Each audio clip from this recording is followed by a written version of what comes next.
Hello guys, I'm Beema Sainad from Ernakulam. ഇതെൻ്റെ ആദ്യത്തെ വ്ളോഗാണ്. ഇതെൻ്റെ ചെറിയൊരു ഗെറ്റ് റെഡി വിത്ത് മീ ആയിട്ടാണ് ഞാൻ സ്റ്റാർട്ടാക്കുന്നത്.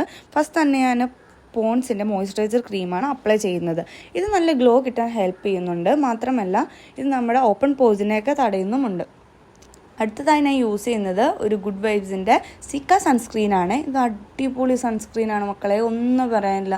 ഇത് നല്ല ഓയിലി സ്കിന്നുകാർക്ക് അടിപൊളിയാണ്. മാത്രമല്ല ഇത് ഹൈഡ്രേറ്റ് ആയിട്ട് വയ്ക്കുകയും ചെയ്യും. ഒട്ടും തന്നെ ഫ്രാഗ്രൻസും ഇല്ല. പിന്നെ ഒരു ഡ്യൂയി ഫിനിഷ് കിട്ടും. ഇത് നമ്മുടെ ഓപ്പൺ പോയ്സിനെ ഇത് മിനിമൈസ് ചെയ്യാൻ നന്നായി ഹെൽപ്പ് ചെയ്യുന്നുണ്ട്. ഇത് SPF PA++ ഉള്ളത് കൊണ്ട് തന്നെ സണ്ണിൽ നിന്നൊക്കെ പ്രൊട്ടക്റ്റ് ചെയ്യും നമ്മളെ. പിന്നെ മാത്രമല്ല ഇത് പെട്ടെന്ന് തന്നെ ഫേസിൽ അപ്ലൈ ആവുന്നുണ്ട്. ഗൈസ്, ഇത് നമുക്ക് എല്ലാവർക്കും അഫോർഡ് ചെയ്യാൻ പറ്റിയ ഒരു ബഡ്ജറ്റ് ഫ്രണ്ട്ലി സൺസ്ക്രീനാണ്. അടുത്തായി നമ്മൾ യൂസ് ചെയ്യുന്നത് ഒരു പോൺസിൻ്റെ നാച്ചുറൽ ഗ്ലോ ഫേസ് പൗഡറാണ്. ഇത് അടിപൊളിയാണ്, ഇതൊന്നും പറയാനില്ല. ഇത് നമ്മളൊരു കോമ്പാക്ട് പൗഡർ യൂസ് ചെയ്യാനോ ഒന്നും വേണ്ട. ഇത് നല്ല ബഡ്ജറ്റ് ഫ്രണ്ട്ലി ആയിട്ട് ഒരു 100 റുപ്പിയിലും താഴെയാണ് ഇപ്പോൾ ഇതിൻ്റെ റേറ്റ്. ഞാൻ വാങ്ങിയപ്പോൾ 125 ആയിരുന്നു. ഇപ്പോൾ ഇതിലും റേറ്റ് കുറഞ്ഞു. ഇത് നല്ല ഗ്ലോയി ഫിനിഷ് കിട്ടും. മാത്രമല്ല നമ്മൾ ഇപ്പം മേക്കപ്പൊക്കെ ഇട്ട് അപ്ലൈ ചെയ്ത് കഴിയുമ്പോൾ അവസാനമായിട്ട് നമുക്കൊരു ഫിക്സർ പൗഡറൊക്കെ ആയിട്ട് യൂസ് ആക്കാം. ഗായ്സ്, ഈ ഐലൈനർ പിന്നെ എല്ലാവർക്കും അറിയായിരിക്കുമല്ലോ, ഡാസ്ലറിൻ്റെ ഐലൈനർ. ഇത് സാധാ പോലെ തന്നെ നമുക്ക് യൂസ് ആക്കാം, വേറെ പ്രോബ്ലം ഒന്നുമില്ല. ഇനി ഐലൈനറാണ് മിക്ക ഗേൾസിൻ്റെയും ഹൈലൈറ്റ്. എല്ലാവരുടെയും കയ്യിൽ ഈ ഐലൈനർ ഇല്ലാത്ത ചുരുക്കം പേരായിരിക്കും. ഈ ഐലൈനർ അത്ര അടിപൊളിയാണ്. എല്ലാ ഗേൾസും തന്നെ കണ്ണെഴുതാൻ പഠിച്ചത് വരെ ഈ ഐലൈനറിൽ നിന്നായിരിക്കും. മാത്രമല്ല ഇതെല്ലാവർക്കും അഫോർഡ് ചെയ്യാൻ പറ്റുന്ന ഒരു ഐലൈനറാണ്.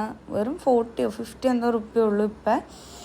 ഒരു അടിപൊളി ഐലൈനറാണ്. ഇതിനെപ്പറ്റി ഇപ്പം നമുക്ക് എല്ലാവർക്കും അറിയാമായിരിക്കുമല്ലോ. ഇതൊരു കാഷ്വലായിട്ട് എല്ലാവരും യൂസ് ആക്കുന്ന ഒരു ഐലൈനറും ആയിരിക്കും. സ്കൂളിലും കോളേജിലൊക്കെ പോകുന്ന കുട്ടികൾക്ക് വളരെ ഹെൽപ്പാക്കും.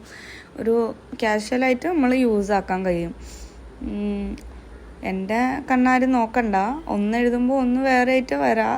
അതെല്ലാ ഗേൾസിനും അങ്ങനെ തന്നെ ആയിരിക്കും. റിലേറ്റബിൾ ആയിട്ടുള്ളൊരു കാര്യമാണ്. അടുത്തായി നമ്മൾ ഒരു മസ്കാരയാണ് എടുക്കുന്നത്. ഹലോ ഗായ്സ്, അപ്പോൾ കിസ് ബ്യൂട്ടി എന്ന് പറയുന്ന ഒരു മസ്കാരയാണ്. ഇത് ബഡ്ജറ്റ് ഫ്രണ്ട്ലി ആണ്. ദെൻ അതിലുപരി ഒരു മേബിലിൻ്റെ ഒരു ഡ്യൂപ്പാണിത്. കൊള്ളാം, ഒത്തിരി ഹൈപ്പില്ല, എന്നാലും ബഡ്ജറ്റ് ഫ്രണ്ട്ലി ആണ്. 200-നും താഴെ എന്തോ ആണ് റേറ്റ്. ഒരു നല്ലൊരു ഫിനിഷ് കിട്ടുന്നുണ്ട്. പക്ഷെ ഇത് ഫോണിലൂടെ കാണുമ്പോൾ ഇങ്ങനെയാണെങ്കിലും നേരിട്ട് കാണുമ്പോൾ കുറച്ചുകൂടെ ഭംഗി തോന്നിക്കുന്നുണ്ട് ഈ മസ്കാര ഇട്ട് കഴിയുമ്പോൾ. ഒരു ബഡ്ജറ്റ് ഫ്രണ്ട്ലി ആയതുകൊണ്ട് എല്ലാവർക്കും അഫോർഡ് ചെയ്യാൻ കഴിയും.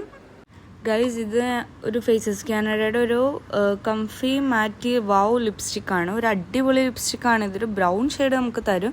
ബ്രൗൺ ന്യൂഡ് ബ്രൗൺ ആണ് തരാം. ഫുൾ ഒരു ഡാർക്ക് ബ്രൗൺ അല്ല, ഒരു ന്യൂഡ് ബ്രൗൺ. ഇച്ചിരി ഫെയർ ആയിട്ട് ഇരിക്കുന്നവർക്കൊക്കെ ഒരു അടിപൊളിയായിരിക്കും ഈ ഷെയ്ഡ്. മാത്രമല്ല ഇത് ഭയങ്കര ബഡ്ജറ്റ് ഫ്രണ്ട്ലിയാണ്. 269 റുപ്പി മാത്രമേ ഉള്ളൂ. ഇപ്പോൾ ഇതിലും റേറ്റ് കുറവാണ്. ഗായ്സ്, ഇതാണ് അപ്പോൾ എൻ്റെ ലാസ്റ്റ് ലുക്ക് എന്ന് പറയുന്നത്. ഇനി എൻ്റെ ഹെയറും കൂടെ ഒന്ന് സെറ്റായി. ഞാൻ മുടി അയച്ചിട്ട് നോക്കി, ബട്ട് അതൊരു രസം ഉണ്ടായില്ല. പിന്നെയാണ് ഓർത്ത ഈ ക്ലിപ്പ് ഒരു വൈറലാണല്ലോ, അപ്പോൾ പിന്നെ ആ ക്ലിപ്പ് വെച്ചൊരു ചെറിയൊരു ഹെയർ സ്റ്റൈല്. ഇതെല്ലാവരും നോർമലി ഗേൾസ് എല്ലാം യൂസ് ചെയ്യുന്ന ഒരു ഹെയർ സ്റ്റൈലാണ്. എൻ്റെ അവസാനത്തെ ലുക്ക് ഒന്ന് കണ്ടാലോ.